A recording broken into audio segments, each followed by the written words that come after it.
that this process is successful for aluminum alloys. And if you say that I am going to weld some titanium alloys using friction welding, it is an idiotic work. Why? Because titanium alloys can be easily welded by arc welding methods, which is cheaper. Because nobody has done, I am doing, if you say, it is absolutely nonsense. Are you able to understand what I am saying? So, you should find its industrial applications before doing any work. The end user should be the society, it should be usable, right? So, why I am saying this one is, you can also try this one in your lathe. Okay, but as you should have some technicians to support this particular process. You can try, for example, if you are doing a project, a final year project, can try, you can go for friction welding process in lathe, because you have a chuck which is rotating, you can change its RPM, right? And in the tail stock, you can fix a stationary one, apply upsetting through hand, but you cannot measure what is the force or frictional force it is generated or upsetting force you are going to give, that you cannot measure. But you can do it in lathe. Once if you do it in lathe, when it reaches plastic state, you know that the material will try to wobble and it will slip. So that is what highly dangerous, because if it hits, certainly it is going to be very harmful, and sometimes it may be fatal also. Right now, that is why I am saying you should make sure that have some highly trained technicians. Right. Now, when you look here, the welds are made by holding a rotary component in contact with a non-rotary component under axial load. Axial load means here in this case, load which is acting parallel to the axis of the shaft. Right. That is what you call it as a axial load. Then, having achieved a suitable plastic size condition, I have already told, it's a solid state welding. Metal goes up to plastic state only, right? And at the weld interface, and the rotating part is stopped and allowed to come to rest, while the pressure is either maintained or increased to consolidate the joint. Once you reach the plastic state, you hold it for some time. Upsetting is a forging operation. I hope you all know that, right? Now you just upset it to create a stronger joint, and you can maintain the same pressure. Now that is what friction joint is. Of course, I show you a video. Probably I think this will help you. And another one is mainly suitable for dissimilar metal combination. So metals with different microstructure, because when you go for dissimilar, say when you want to weld a mild steel, electrode is going to be mild steel. You understand what I say? When you go for when you try to weld an aluminium, two aluminium metal, electrode is going to be, because you are going to pour aluminium metal over it. That's it. But when you go for dissimilar metals, now the problem starts which electrode I am supposed to choose. You have two, say for example steel and other one is copper. Now which electrode I am supposed to choose? Now the problem starts actually. So welding, when I say the problem starts when you go for a dissimilar metals. You want to join steel and copper or some different metals. Now the problem is which electrode you are supposed to choose, right? Whereas here, this is very much useful for dissimilar metals. Advantages of friction welding. You can reproduce with the same strength always, right? And you have very less welding parameters and you can control. You have done arc welding process.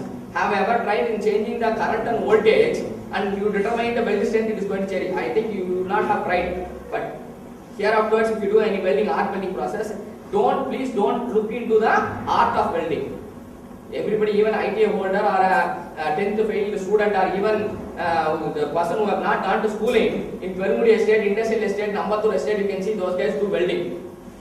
That is art of welding. Now how to weld, that is the art of welding. If you look into that, and probably you are not going to win anything from it. You should go for the science of welding.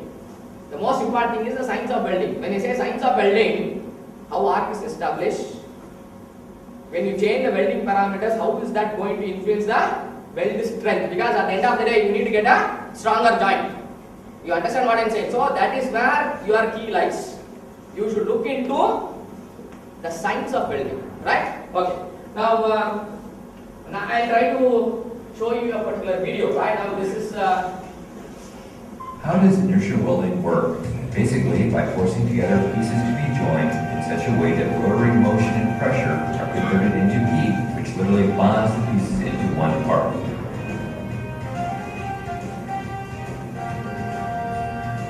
Two pieces to be joined are aligned in an inertial welding machine.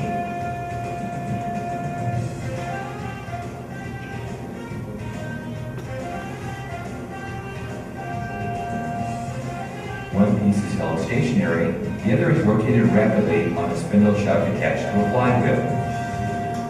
When the flywheel reaches a predetermined speed, it is disengaged and the freewheeling piece is forced against the stationary piece. Friction between the parts heats the budding surfaces to 14 temperature. Just before rotation ceases, the two pieces bond automatically. When the flywheel stops, the weld is complete. Right.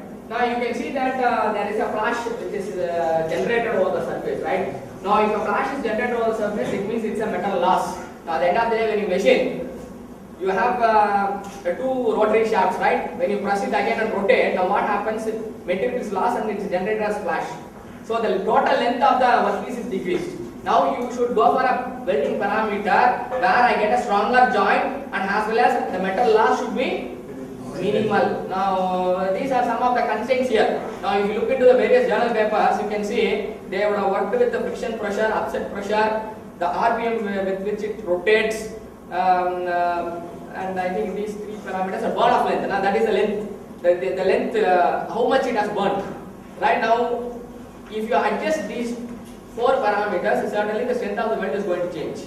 You got it what I said? If you adjust these four strength of weld, this is friction welding, right? Coming to the next one. This is a welding of Friction similar welding weldings. allows you to join materials which traditionally would be considerably more difficult to bond.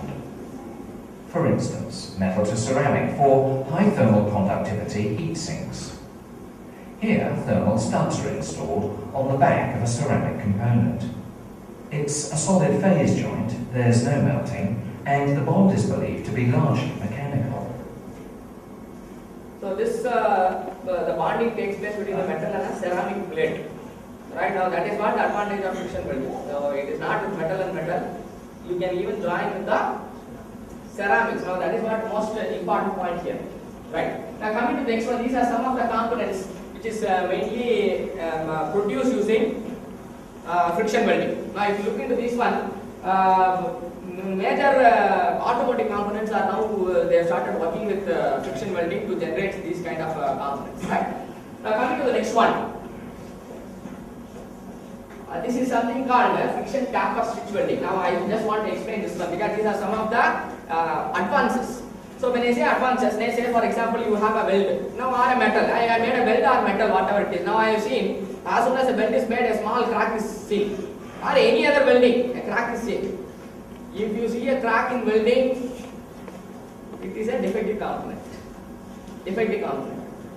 So because it is not going to serve the purpose, it will fail when you apply any mechanical loading because it is a defective one. Now what I am going to do is to remove the crack. Now I can see a small hairline crack in this particular region. Now what I am going to do is I just drill it and remove the crack. You understand what I am saying? I just drill and remove the crack. So as soon as I remove the crack, now what happens? You see the holes is there. Now what I am trying to do is I have removed the crack. Now I am going to fill that with metal. You are able to understand what I am saying? Already weld is made or any weld is made, you have a hairline crack. Now what I am going to do is I am going to remove the crack. Now how I am going to remove? Just drill those components. Wherever you see cracks, you just drill it, make it whole.